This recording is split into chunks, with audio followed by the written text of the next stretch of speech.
Hello, everybody. Today's topic of Ask the Expert is actually an inspiring one because so many of us are trying to get to the professional ballet companies, but once you win the lottery, once you win the jackpot and you actually make it, once you join the company, what do you do next? Our expert today, most of you know him from the feature film Center Stage. Some of you may have seen him in Flesh and Bone. A lot of you may have seen him as part of American Ballet Theater repertoire. He was a soloist with ABT for many years. He was also a principal dancer with Dutch National Ballet. Our guest today is Sascha Radetsky. Sascha, welcome. Hey. So you're now the artistic director of American Ballet Theater Studio Company. That's your latest role, if you will. Well, let's talk about the first steps. What would your advice be to a dancer who is just finding themselves in a new situation, a new group of colleagues, how to navigate those egos, how to navigate those other artists, how to best integrate into a new community of dancers? What's your advice? I think the old adage, which is probably a cliche now, that to get respect, you have to give respect. I think that applies. So just take your time. You don't need to win any prizes right away. Watch everyone else around you. Be on top of your choreography and your tasks. Try to execute them to the best of your ability, of course.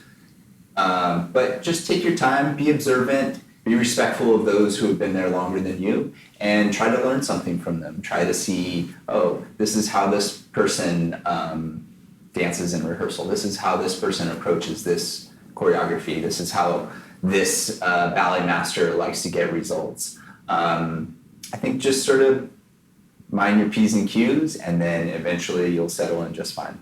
So one advice would be observe those who've been in the company for a while and mirror them, learn from them, like both their behavior, their communication styles perhaps. Because even when you say respect others, like respect can look different to different people. So specifically, what does it mean to be respectful? Well, I mean, there's sort of a tacit hierarchy and a literal hierarchy in companies with principals, soloists, core members. Those who have been there before, you cede your position at the bar, say, or you to people more senior than you.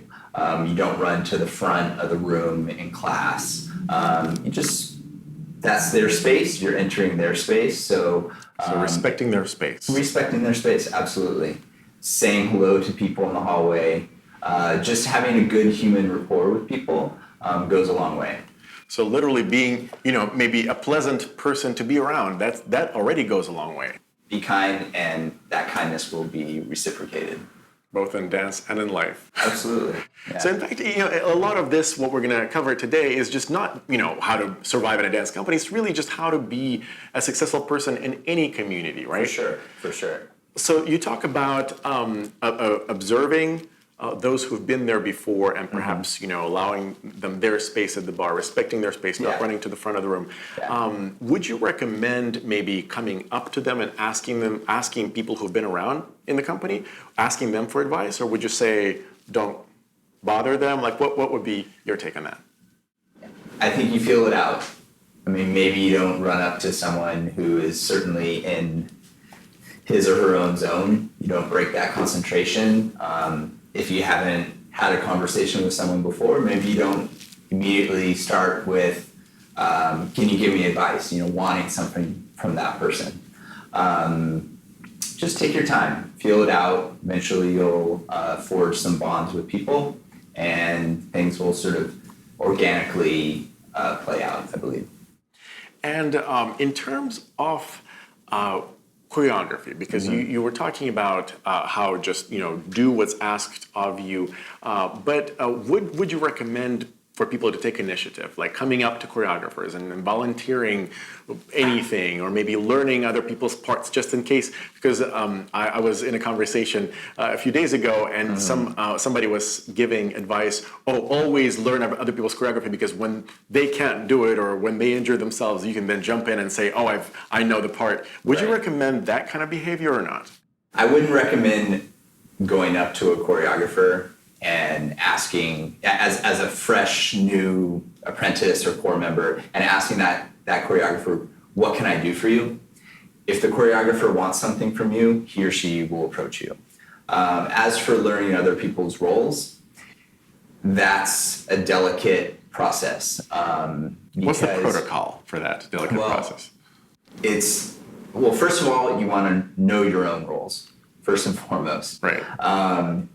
Some people learn in different ways than other people. So sometimes a new core member, a new apprentice, or soloists and principals have to do a little extra homework because maybe that person isn't the fastest learner in the moment on the day, but maybe that person retains choreography longer than someone who picks things up immediately. So everyone has his or her own way of learning, and there are values to every way. So I would say do a little extra work if you need to.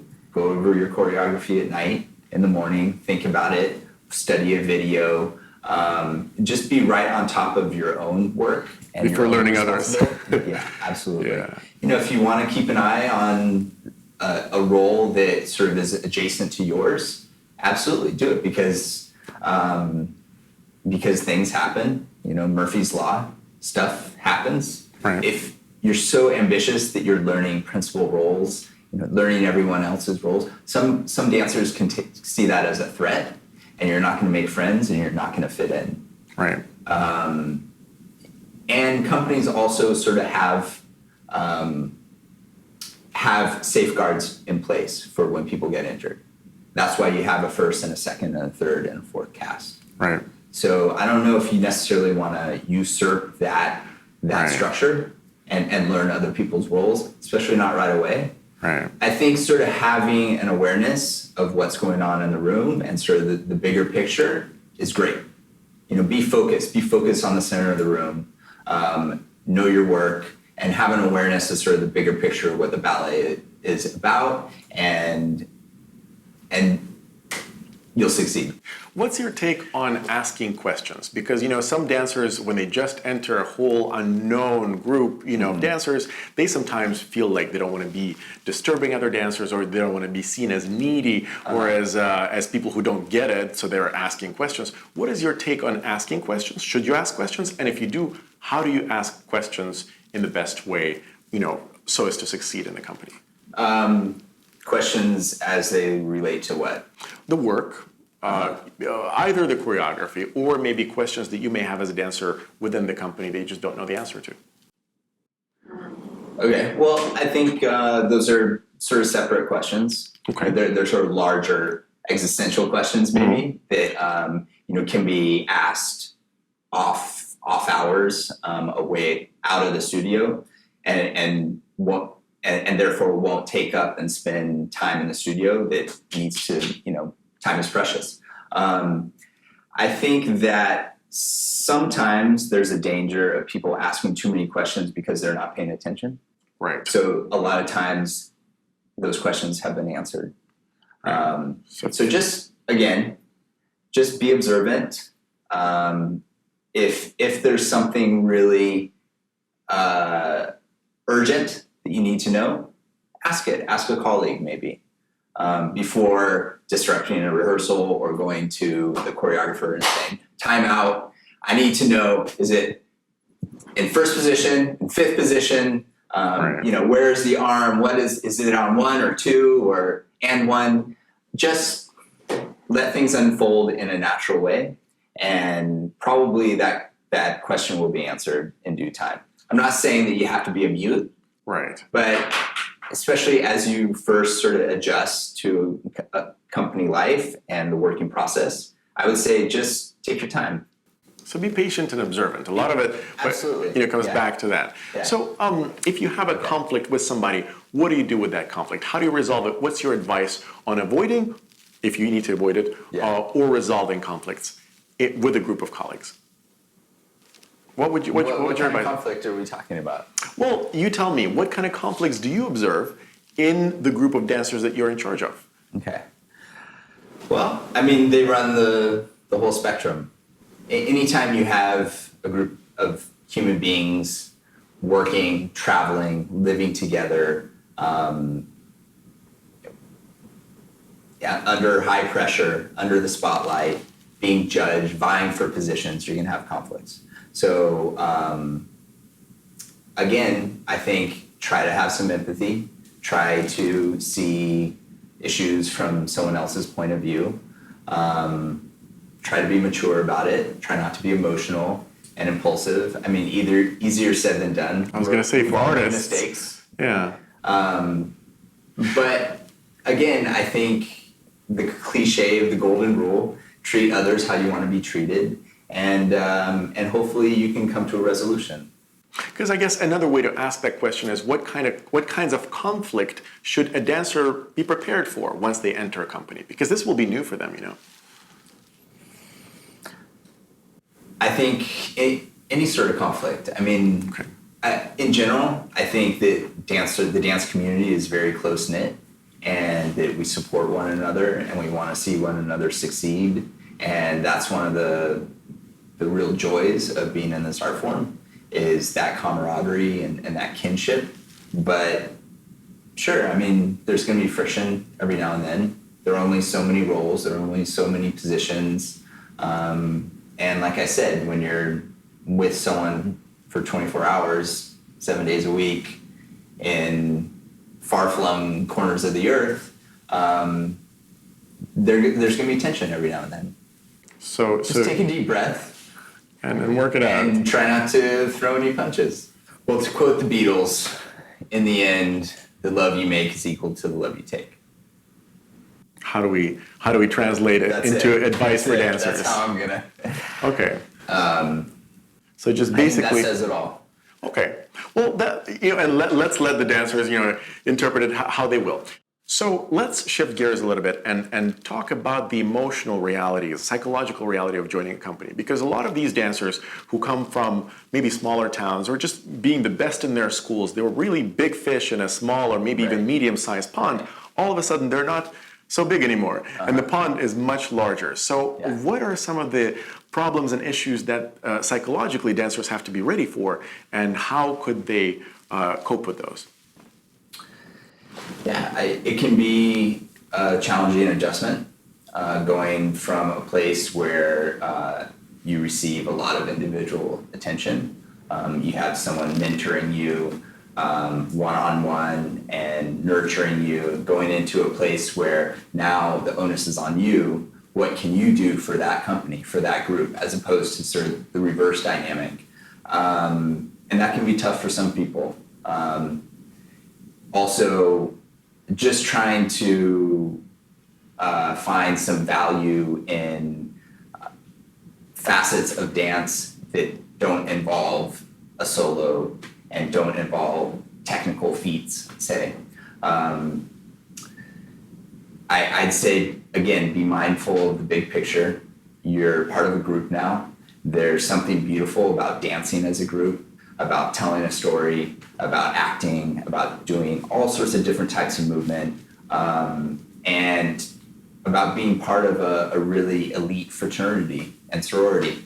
I think having an awareness of that and enjoying every moment. Ballet is live theater. It's over like that, and it's gone up into the ether. It's not indelible, so you really have to be present. I wouldn't worry about, I'm not doing this solo this time. I think take your time, focus on the work in front of you, and again, I think you can become a value add in the room, in the studio, and you'll succeed, and eventually maybe you'll do bigger and bigger parts, but not to traffic in cliches again, but there really are no small parts. I mean, as a part of a big company, you're maybe 1% of dancers, and dancers are I don't know the stats, but it's a very rarefied place being in a ballet company. Right. So knowing that already it is a privilege, because someone succeeded by getting in there already. Because so often you hear dancers go, I'm just waving a rose in the back, but you are a part of an elite group. So maybe part of what you're saying is that just understand it's not about being in the front all the time, and just prepare yourself for that you won't be. But B, understand that even if you're in the back, you're still a part of the very elite group of people who get to work professionally. Absolutely. And the days of just holding a spear in the back, they're gone. With Brahmansky's work and Justin Peck's work, and everyone dances. Everyone dances. And but yeah, having a relationship with somebody else on stage, finding that chemistry, dancing, moving through space to gorgeous music in the service of other people, and traveling around the world to do it. Getting the endorphins out, you're doing something physical, as well as spiritual and emotional. You're learning choreography all the time, so your brain is challenged. It's a really wonderful profession. And I think sort of being cognizant of that big picture will help you adjust and help you succeed and help you be happy. Right, because what you're saying is to really learn to appreciate what you've got instead of focusing on what you don't have or what you wish you had. Sure. I heard a quote the other day that happiness is reality minus expectations. So I'm not saying, and there's some truth to that, right? I'm not saying don't be ambitious. It's great to be ambitious and to have that drive and to seek more and more and more and be a seeker, be a searcher. But also find the value, find the happiness, find the worth in what you're doing, no matter how insignificant it may seem at first. So you've been both a dancer and now you're artistic director of a company.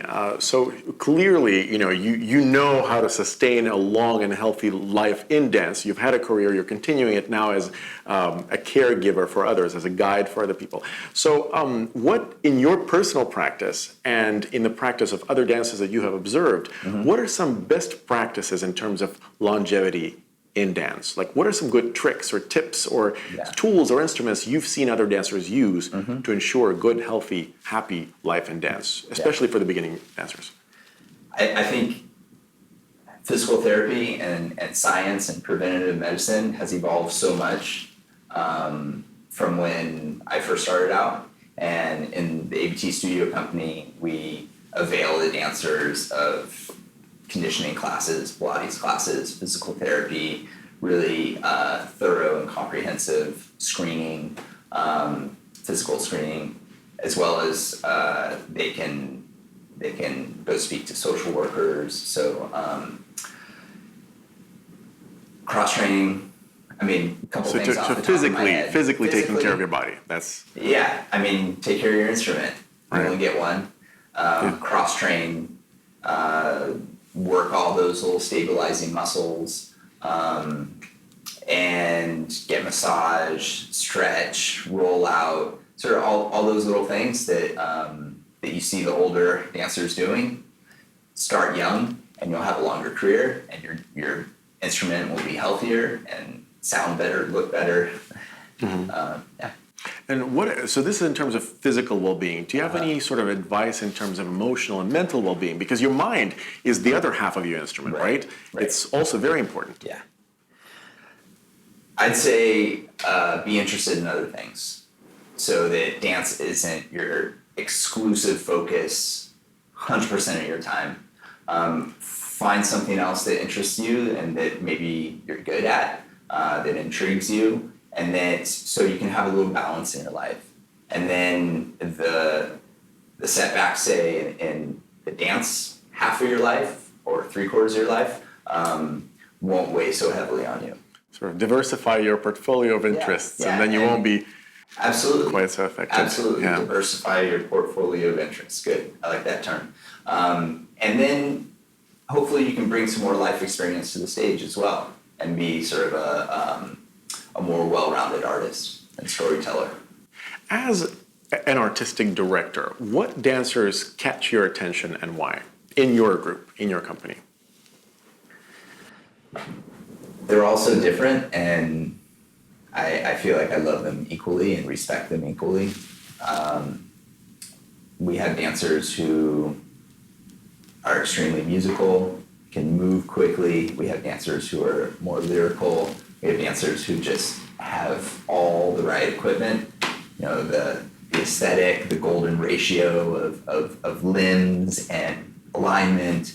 But knowing them as humans, they're good people.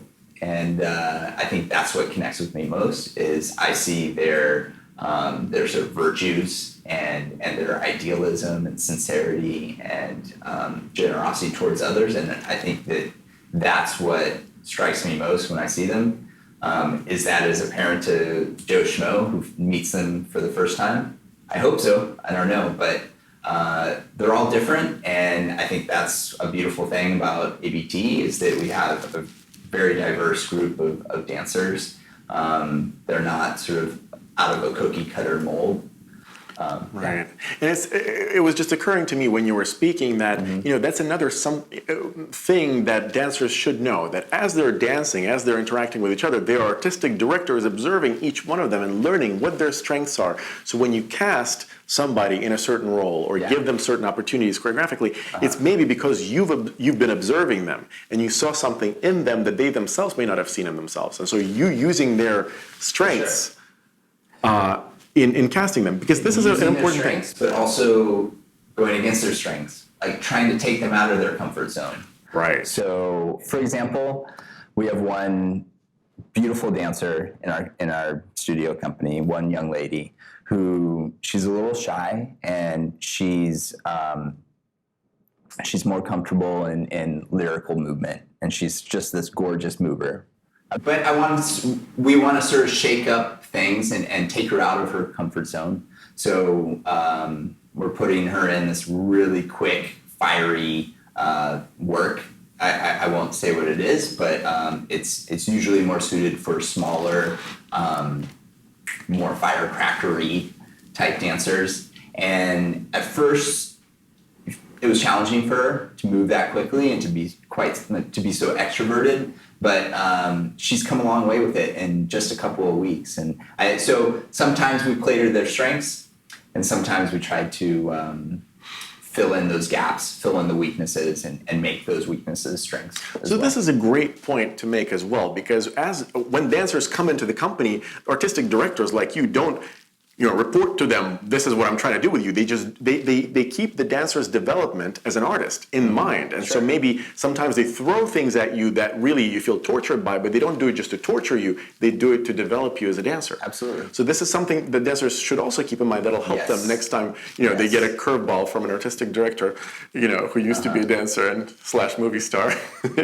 So they know. And that's something that I learned from Kevin McKenzie, artistic director of ABT, is sometimes he would make these casting choices, and you're like, how? That sort of goes against conventional wisdom. But you would see that dancer really grow from that experience, and then eventually just become really adept at those roles. So dancers should understand. Roles, Dancers should understand that there's sometimes reasons for things that happen in a company that they don't necessarily know about. Myriad reasons. But they're absolutely valid. Yeah, for sure. Well, what other advice would you give to dancers just starting out in a company?